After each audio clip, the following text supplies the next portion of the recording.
Hello नमस्कार दोस्तों, my online classes में आपका स्वागत है।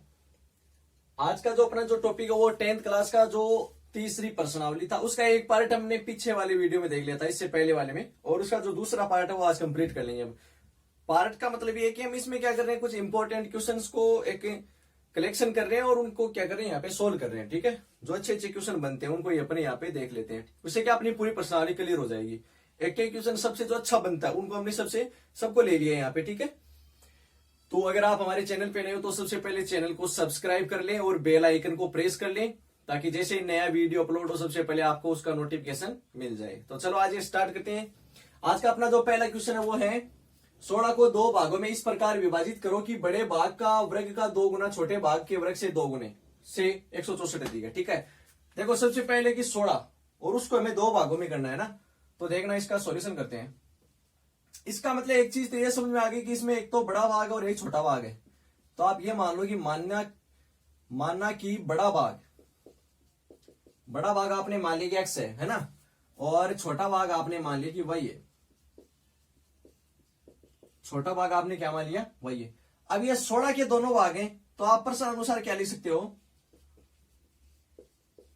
प्रश्न अनुसार x प्लस वाई बराबर कितना होगा, 16। एक चीज तो ये समझ में आती है मेरे को, है ना, कि x प्लस वाई बराबर कितना है, 16। क्यों, 16 के तो भाग है ना दोनों। फिर देखो अगला, बड़े भाग के वर्ग, ये आपने कर लिया बड़ा भाग है जो x था उसका वर्ग कर लिया, उसके 2 गुना, ये लो जी 2 गुना छोटे भाग के वर्ग से 164 अधिक है। तो आपने किया छोटे भाग का वर्ग, और ये जो है ना इससे कितना अधिक है, 164 अधिक है। मतलब अगर मैं इसमें से इसको माइनस करूंगा तो कितना आएगा, 164। बस ये 2 चीजें जो मैंने लिखी है ना, ये पता होना चाहिए ये कैसे लिखते हैं। इतना ही क्वेश्चन है ये, अगर ये समझ में आ गया तो ये क्वेश्चन इजीली हो जाएगा। देखना फिर अब अपने को करना क्या है कि दोनों समीकरणों से x और y का मान ज्ञात करना है, बस इतना ही काम है। तो देखना अब मैं क्या कर रहा हूं, समीकरण 1 से देखो आप, समीकरण 1 से मैं y बराबर क्या लिख सकता हूं, 16 माइनस एक्स लिख सकता हूं ना। कैसे, ये x इधर आ जाएगा तो माइनस हो जाएगा, तो 16 माइनस एक्स। अब ये जो मान है ना y का, ये समीकरण 2 में रख दो आप, किसकी जगह, y की जगह। तो मैं क्या लिख रहा हूं, देखना समीकरण 2 में y बराबर 16 माइनस एक्स रखने पर, ठीक है। तो देखना समीकरण 2x square is it is आ जाएगा, माइनस y की जगह क्या आ जाएगा, 16 माइनस एक्स का होल स्क्वायर बराबर में कितना आ जाएगा, 164। ठीक है इतना। अब इसको सोल्व करना आपको, ये हो गया 2x स्क्वायर। अब इसका आपको क्या करना है, स्क्वायर है, स्क्वायर खोल दो इसका, तो 2 का स्क्वायर 16 का स्क्वायर 256 माइनस 16 दूनी 32x और प्लस का x स्क्वायर और बराबर में कितना है, 164। ये मैंने क्या किया है, a माइनस बी का जो होल स्क्वायर का सूत्र होता है वो लगाया है। ठीक है, और सूत्र क्या होता है, a square minus 2ab plus b square. अब ये बाहर माइनस है तो पूरे कोष्टक को जब खोलेंगे तो सारे जो निशान हो वो क्या हो जाएंगे, परिवर्तित हो जाएंगे, है ना। जो प्लस का है वो माइनस का हो जाएगा और जो माइनस का है वो प्लस का हो जाएगा। इतना आ गया समझ में। फिर देखना आगे, 2x स्क्वायर में से एक एक्स स्क्वायर घटाया तो कितना आएगा, प्लस का एक्स स्क्वायर आ जाएगा ना।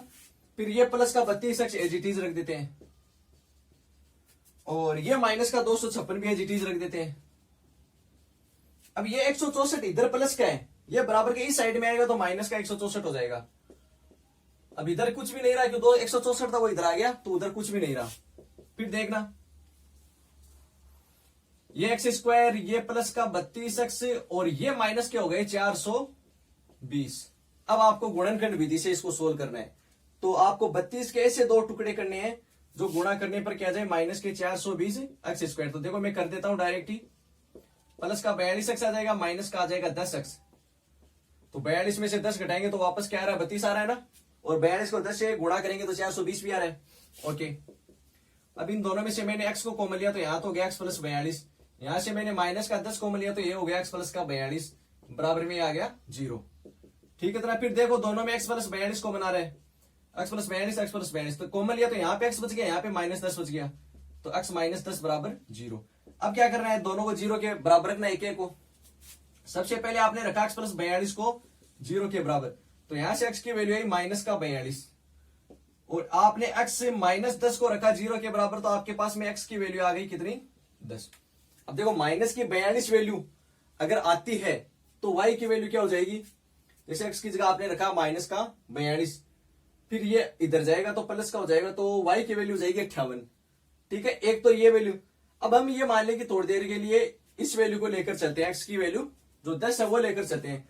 तो x की वैल्यू अगर मैं 10 रखूंगा तो आप लिखोगे यहां पे x बराबर, माइनस वाली को मत लेना आप, ठीक है। कारण क्या है, देखो 58 का स्क्वायर करोगे माइनस करोगे बहुत बड़ी संख्या हो जाएगी, आपको ये संख्या लेकर चलनी है छोटी वाली। तो x बराबर 10 जो है ना वो समीकरण 1 में रख दो, समीकरण 1 में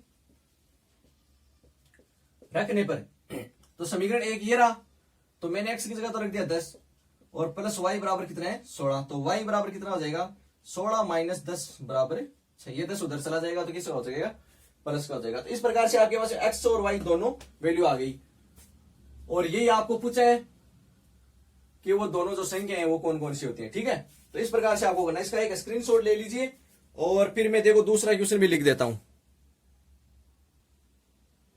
चलिए मैंने दूसरा क्वेश्चन लिख दिया कि यदि द्विघात समीकरण है, ये समीकरण तरीके मूल वास्तविक और बराबर हो। अब देखो यहाँ पे क्या गया, आपका ये जो क्वेश्चन है ना, ये आपकी जो विविधता कर जो डिस्क्रिमिनेंट निकालते हैं ना अपन, और जो मूलों की प्रकृति वाला ये क्वेश्चन, इससे पहले आपको थोड़ा सा समझा देता हूं मैं ना, कि क्या तो मूलों की प्रकृति होती है, क्या विविक्तिकर होता है। तो बात करते हैं विविक्तिकर। मैं बोल रहा हूं विविक्तिकर, इसको हम बोलते हैं डी, डिस्क्रिमिनेंट। आप डी लिखते हो ना, जो कैपिटल डी, कैपिटल डी की जो वैल्यू हम लिखते हैं बी स्क्वायर माइनस 4ac, इसको हम बोलते हैं विविक्तिकर, है ना। और साथ में मैं बात करता हूं मूलों की प्रकृति की, tendency of roots, tendency of roots, मूलों की प्रकृति की बात करता हूं साथ में, देखना तो वो क्या होती है। सबसे पहली बात ये कि अगर बी स्क्वायर माइनस 4ac की आपने वैल्यू निकाली और वो ग्रेटर देन 0 आती है, एक कंडीशन तो ये बनती है, एक कंडीशन बनती है B square minus 4ac equal to 0 आ सकती है, एक कंडीशन ये बन सकती है कि बी स्क्वायर माइनस 4ac की वैल्यू लेस देन 0 आ सकती है। तो कहने का मतलब क्या है, देखो एक्चुअल में या तो 0 के बराबर मान आएगा, या 0 से बड़ा होगा या छोटा होगा, ये कंडीशन बनती है। अब जो पहली वाली कंडीशन है ना ग्रेटर देन, इसमें जो मूल होंगे ना वो क्या होते हैं, मूल होते हैं इसमें वास्तविक और भिन्न। इंग्लिश में बात करूं तो जो रूट्स होंगे वो रियल एंड डिस्टिंक्ट होंगे। ठीक है, इसके अलावा 0 अगर होता है तो जो मूल होंगे वो क्या होंगे, वास्तविक और समान होंगे, रियल एंड इक्वल होंगे, वास्तविक और समान। कहने का मतलब है रियल और इक्वल होंगे, है ना। ठीक है, फिर एक लेस देन 0 की बनती है कंडीशन, तो उसको हम बोलेंगे मूल क्या होंगे, काल्पनिक होंगे, काल्पनिक होंगे मूल, अर्थात मूल क्या होंगे आपके इमेजिनरी होंगे। ठीक है, ये 3 कंडीशन बनती है। अब आपको जो क्वेश्चन में दे रखा वो ये है कि मूल क्या है, वास्तविक और बराबर है, बराबर और वास्तविक है, इसका मतलब आपको ये कंडीशन काम में लेनी है, बी स्क्वायर माइनस 4ac बराबर 0 वाली कंडीशन। ठीक है, तो ये चीज समझ में आ गई। तो चलो अब आगे करते हैं, मिटा दूं।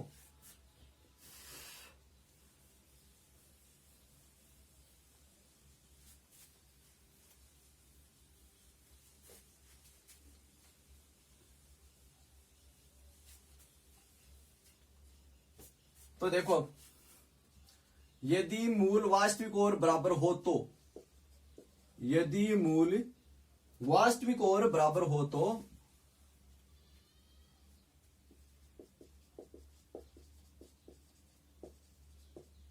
वास्तविक और बराबर वाली कंडीशन दी है ना आपको, वास्तविक और बराबर हो तो आप क्या लिख सकते हो, बी स्क्वायर माइनस 4ac बराबर होगा किसके, 0 के। ठीक है, अब देखो बी की जगह क्या है, इसमें बी क्या होता है, एक्स का गुणांक, तो वो है c माइनस ए, तो मैंने बी की जगह लिख दिया c माइनस ए इंटू ए की जगह कितना है b माइनस सी, और c की जगह कितना है a माइनस बी। अब इसको सोल्व करना है और आपके पास में ये आ जाएगा लास्ट में। तो देखो कैसे करते हैं, c माइनस ए का होल स्क्वायर, तो a माइनस बी का जो होल स्क्वायर था उससे खोलो इसको, c square minus 2ca plus का a स्क्वायर माइनस, अब मैं इनको गुणा करके लिख देता हूं ना, 4ab प्लस का 4b square minus 4b minus का 4ab 4ba, फिर माइनस का 4 तो प्लस का 4ac और माइनस का 4bc बराबर में 0। ये मैंने इसको गुणा करके लिख दिया, ठीक है। अब देखो आप कैसे करो गुणा, पहले आप b माइनस सी को a माइनस बी से कर लो। b माइनस सी को मैंने किससे कर लिया, a माइनस बी से, फिर सबको 4 से और कर लेंगे। b को a से किया तो क्या आया, ab, फिर b को b से किया तो b स्क्वायर, फिर c को a से किया तो ac, फिर c को b से किया तो bc, और इन सबको 4 से और गुणा कर दो आप, बस यही काम करना है। और बाहर माइनस है तो इन सब का चिन्ह क्या हो जाएगा, बदल जाएगा। भाई देखो बाहर माइनस भी था ना, भी हमने तो इसको ही किया है, तो इस प्रकार से आपको क्या करना है, गुणा करना है, ठीक है। अब देखना इसमें, ये माइनस का 2ac है, ये प्लस का 4ac है, तो 4 में से 2 घटाएंगे तो 2 प्लस के बच जाएंगे ना, तो इस सी स्क्वायर को मैं एज इट इज रख देता हूं, और ये 4 में से 2 घटा दिए तो मैंने 2 प्लस के रख दिए। फिर इस 4ab और इस 4bc को एक जगह लिख देता हूं मैं, और दोनों में 4b कॉमन ले लेता हूं। चलो एक बार एक जगह लिख देते हैं, 4ab को और इस 4bc को, और इस 4b स्क्वायर को यहां पे लिख दिया, और ये बराबर में 0। अब आप ये देखना, ये अगेन c प्लस a का होल स्क्वायर बन गया, c प्लस a का होल स्क्वायर। अब इन दोनों में देखो माइनस कॉमन आ रहा है, 4 कॉमन आ रहा है दोनों में, और b कॉमन आ रहा है, तो यहां पे तो a बच गया, और प्लस यहां पे बच गया c। अब आपको सर प्लस क्यों है, क्यों माइनस कॉमन ले लिया मैंने, है ना, और ये आपका 4b स्क्वायर। अब देखो इसको मैं एक सूत्र के रूप में लिखने की कोशिश कर रहा हूं ताकि आपको सीधा समझ में आ जाए।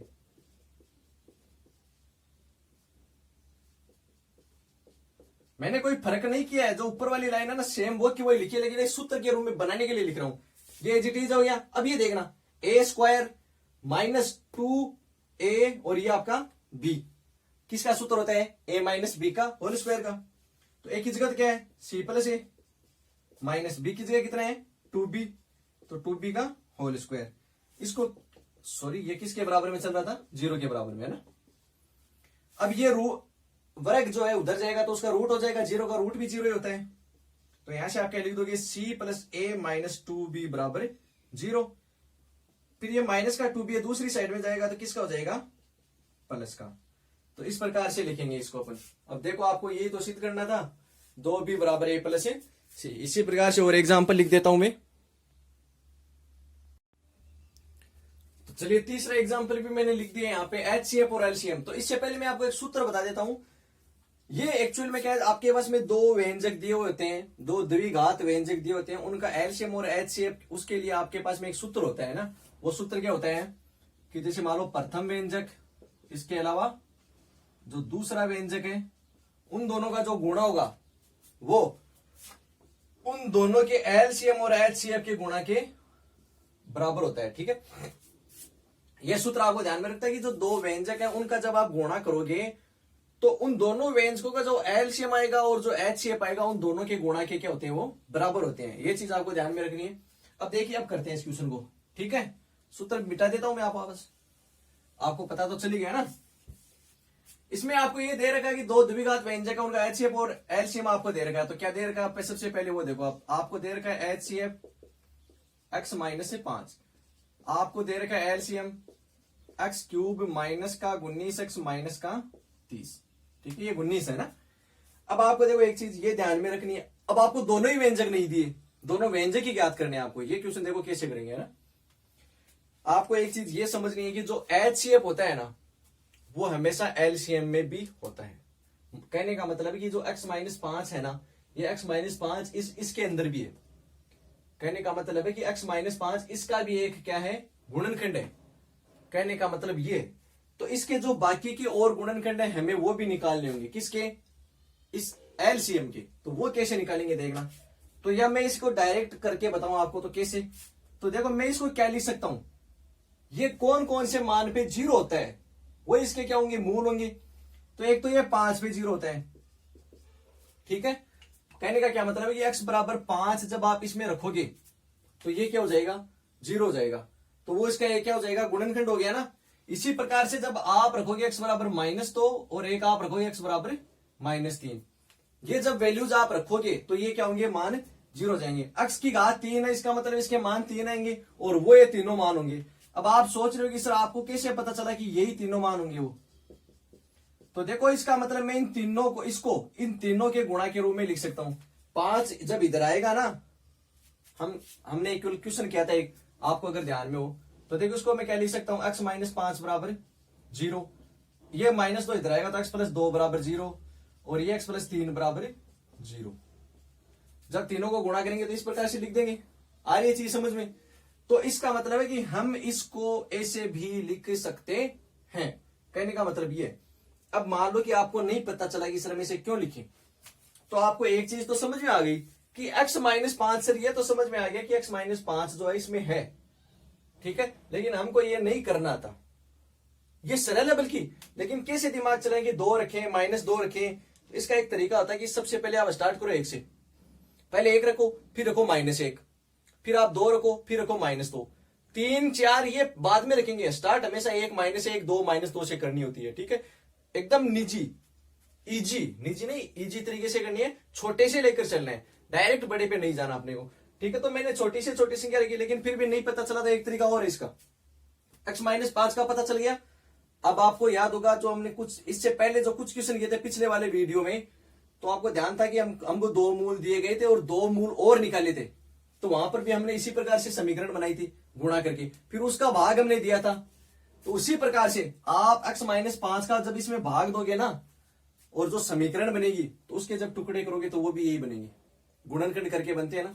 तो कहने का मतलब है कि इसको हम ऐसे लिख सकते हैं, ठीक है। फिर देखना, अब आपको इसका सूत्र पता है कि हम जो व्यंजक हैं उनको हम क्या लिख सकते हैं, जब दोनों व्यंजकों का गुणा करते हैं तो वो एलसीएम और एचसीएफ गुणा, इसको थोड़ा ऐसे लिख दो कि वो जो है वो एचसीएफ गुणा एलसीएम के बराबर होता है, ये आपको पता है, ठीक है।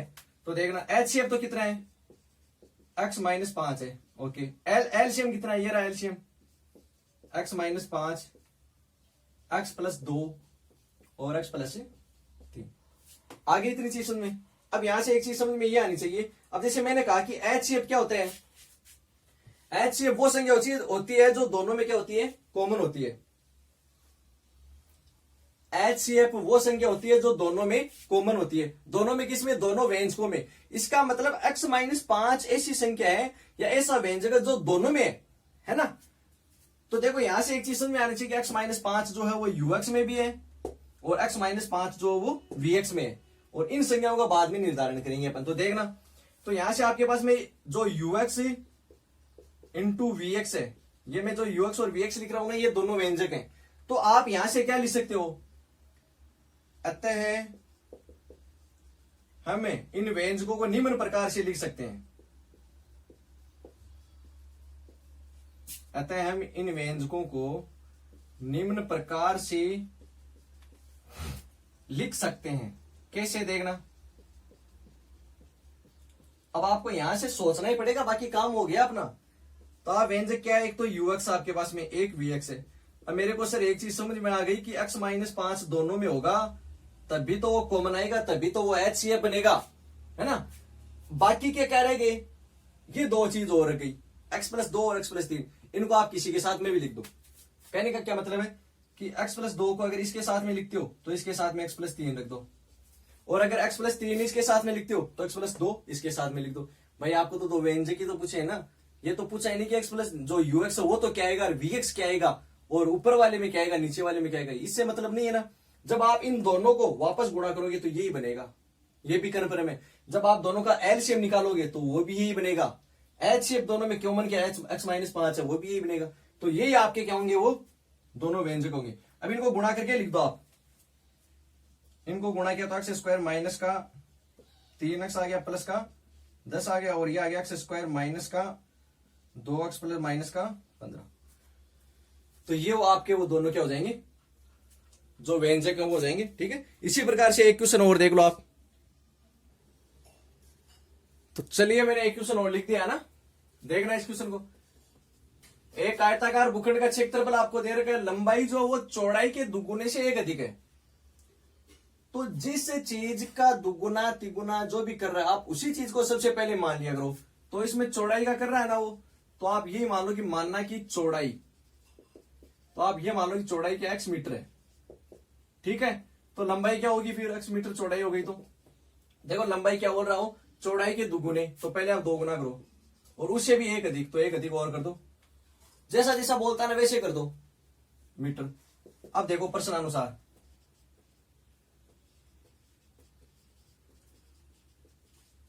भूखंड का क्षेत्रफल इसने दे रखा 528 मीटर, ठीक है। सूत्र क्या होता है, सूत्र क्या होता है, लंबाई गुणा चौड़ाई होता है। कितना दे रखा आपको, 528। लंबाई कितनी है, 2x प्लस 1 है, गुणा चौड़ाई कितनी है, x है, 528 है। x को दोनों से गुणा कर दो, 2x से किया तो 2x स्क्वायर और 1 से किया तो x बराबर में है 528 मीटर। इस 528 को एक साइड में लेके आ जाओ, तो 2x स्क्वायर प्लस के x माइनस हो जाएंगे, इधर आएंगे तो 528 और बराबर में हो जाएगा 0। अब आपको इसके टुकड़े करने हैं, तो मैं कर देता हूं डायरेक्ट ही टुकड़े इसके, है ना।